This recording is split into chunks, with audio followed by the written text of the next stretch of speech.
Hello there. I'm Brian Cohn. I'm a Bitcoiner and I'm also a librarian. Occasionally I come across items from way back when that I think folks would be interested in.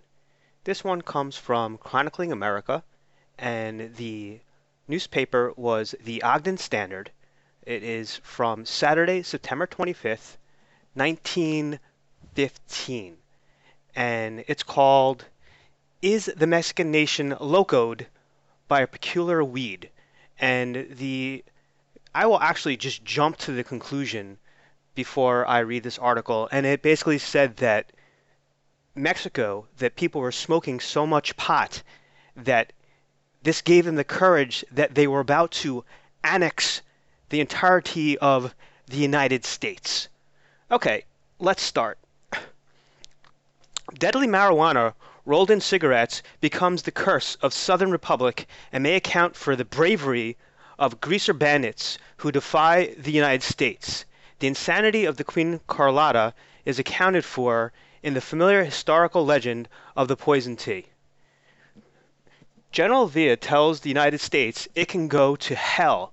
Mexican troops cross the border and shoot down American ranchers, and all in all, it seems that the nation south of the Rio Grande would just as soon defy and fight the mighty Uncle Sam as to continue its own internal warfare. And why? Are the Mexicans becoming a mightier and braver race? Or, in the language of Texas, are they becoming locoed? Reports received here indicate that the sudden burst of bravery on the part of Mexicans is due to an increased use of the weed known as marijuana, and spelling at the time, they spelled it Marihuana. So if you're looking for articles of this time, the timepiece, that's how you would spell it. Okay, let's continue. Which has much the same effect as opium or morphine on its users. Okay. It is believed that the dose of this weed administered by an enemy caused Queen Carlotta, wife of Emperor Maximilian, to lose her mind. She is now living alone in a castle in France. Poor her. Still hopelessly insane 50 years after the potion was administered. Effects of the drug. Authorities here report that large quantities of the weed are being imported into Texas from Mexico and causing the Mexicans on this side to nerve themselves to all kinds of daring crimes. The lower class of Mexicans and Indians are obtaining and using quantities of the drug. When a Mexican is under the influence of marijuana, he imagines that he can single-handedly whip the entire regular United States Army, while, if reinforced by several other Mexicans also under the influence of the drug, he might include a few European nations in his dream conquests. While under the influence of marijuana, Mexicans are liable to commit murder and, when arrested, give the authorities great trouble. In fact, a number of Mexicans recently have been shot by rangers when they resisted arrest and tried to kill the officers.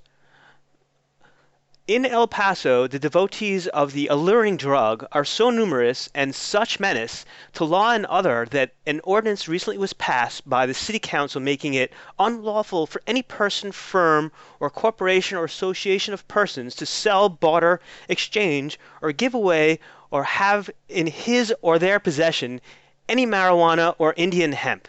The ordinance further sets forth that the dangerous properties of marijuana and the increasing sale with resultant injury to public health and public morals creates a necessity for the law's rigid enforcement. Smoked in cigarettes. The terrible effects of the weed were realized by the late President Porfirio Diaz, sorry if I've pronounced that wrong, and during the latter years of his administration an order was in effect making it an offense punishable by the death for any person to sell or give away any soldier marijuana cigarettes or the weed in any other form. The favorite method of using the weed is to roll the particles into cigarettes. Mexicans who are addicted to the habit say they have the indulgence in one cigarette places them in the seventh heaven. It brings them a sense of pleasure and delight that is incomparable and indescribable.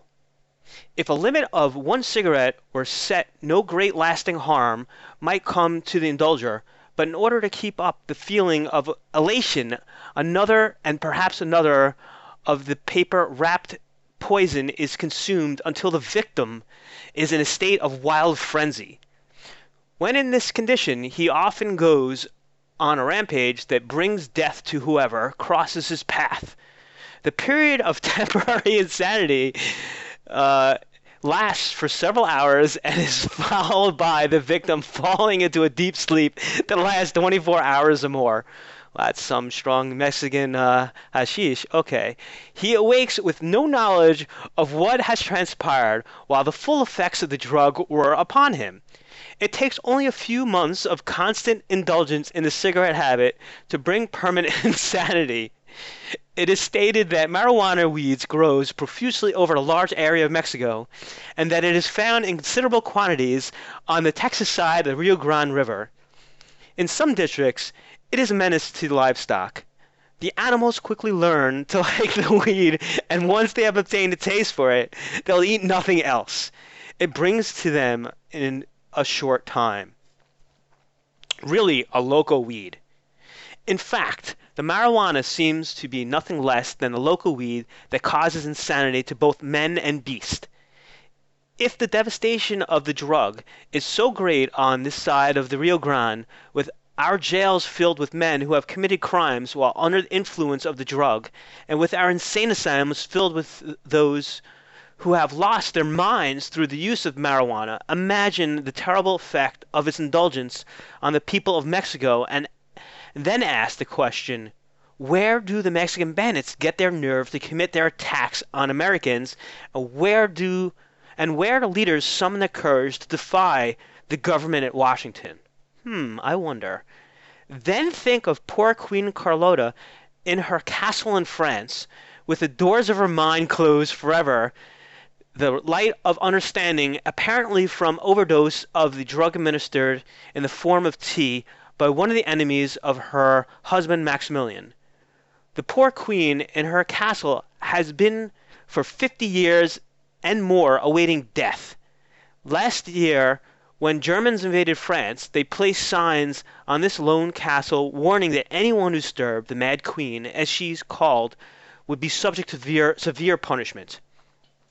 For Queen Carlotta is an Austrian, and the Kaiser desired that she be protected, and the German soldiers responded nobly to his wishes, even refusing to fight in the vicinity of her castle.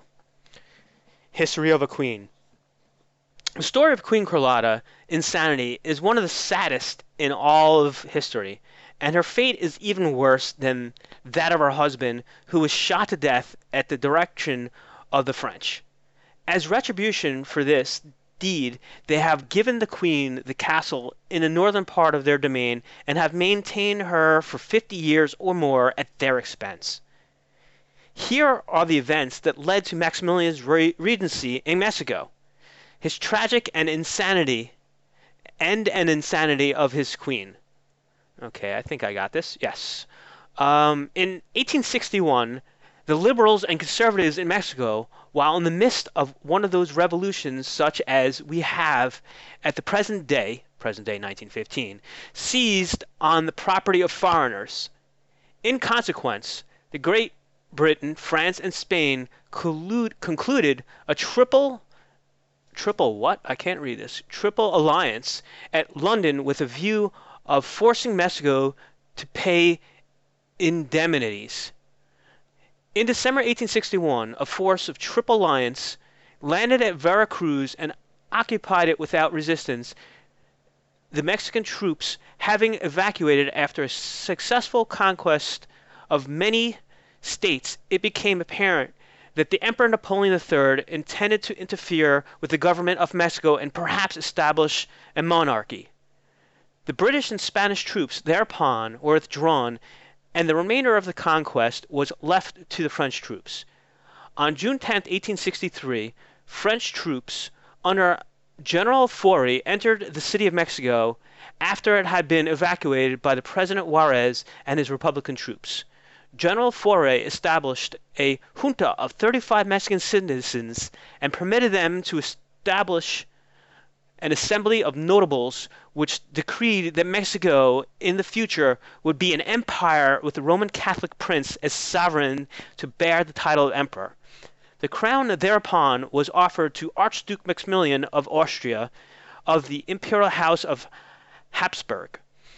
The French were firmly established in the heart of Mexico, but the army of Juarez still were firmly established in the southern and western portion of the country, and the contest of arms continued with varying fortune until early part of 1864, when the Archduke Maximilian of Austria arrived in the Mexican capital to be proclaimed Emperor of Mexico. Maximilian was accompanied by his ill-fated wife, who became the Empress Carlotta and the First Lady of the new empire. Maximilian had been placed on the Mexican throne through the instrumentality of Emperor Napoleon.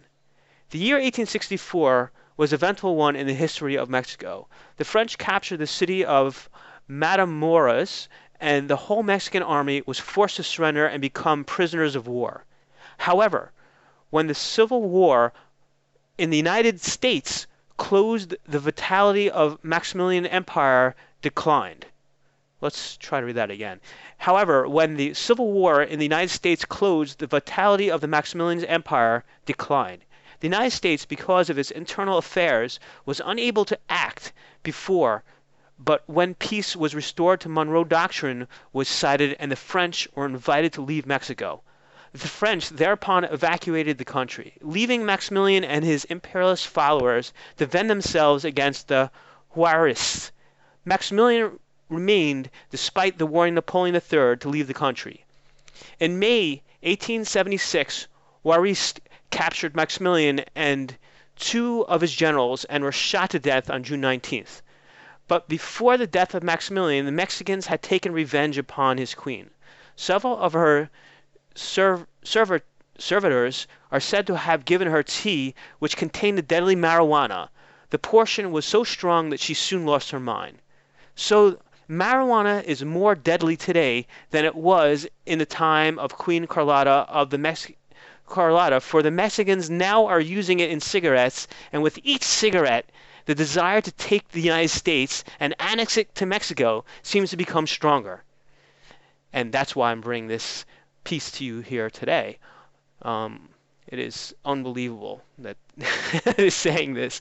And so the victims of their drug sleep on with their minds wandering far into the regions of the impossible, for it's marijuana after all, and not some real nerve and courage that seems to be behind Mexico. Okay, so it is really an unbelievable piece, and I am not the best historian, and would love if people were to comment the historical accuracies and inaccuracies below on this YouTube channel. And if you really enjoyed my reading, even though I have a horrible voice, feel free to visit my website, bitofthis.com, bitofthis.com, and click on Bitcoin and send me some Satoshis. That is a really small amount of Bitcoin. I'd be most grateful. I hope this has been an interesting reading for everybody. It was for me. Cheers.